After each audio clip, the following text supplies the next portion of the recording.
اسلام آباد high court نے بانی پی ٹی آئی کو جیل میں سہولیات کی فراہمی اور ملاقاتوں سے متعلق درخواست نمٹا دی ہے۔ اسلام آباد ہائی کورٹ کے جسٹس ارباب محمد طاہر نے بانی پی ٹی آئی کی ہمشیرہ نورین نیازی کی درخواست نمٹانے کا تحریری آرڈر جاری کر دیا۔ عدالتی حکم نامے میں کہا گیا ہے کہ جیل حکام نے بانی پی ٹی آئی کو عدالتی آرڈرز اور جیل رولز کے مطابق سہولتیں فراہم کرنے کی یقین دہانی کرائی ہے۔ سپرنٹینڈنٹ اڈیالہ جیل کے دستخط سے تفصیلی رپورٹ بھی عدالت میں پیش کر دی گئی ہے۔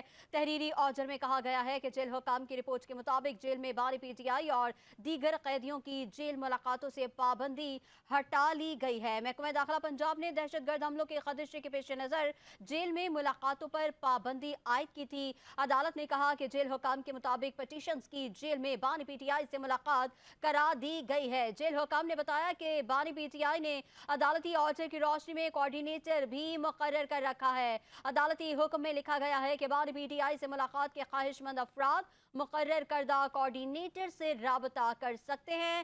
ڈپٹی سپرنٹینڈنٹ اڈیالہ جیل کے مطابق بانی پی ٹی آئی کو جیل رولز کے مطابق جیل میں تمام سہولیات میسر ہیں۔ عدالت کے حکم نامے کے مطابق پٹیشنز کے وکلاء ڈپٹی سپرنٹینڈنٹ جیل اور ڈی آئی جی جیل خانہ جات کے بیان سے مطمئن ہیں۔ پٹیشنز کے وکلاء کی تسلی کے باعث بانی پی ٹی آئی کی جیل میں سہولتوں کی فراہمی کی پٹیشن نمٹائی جاتی ہے۔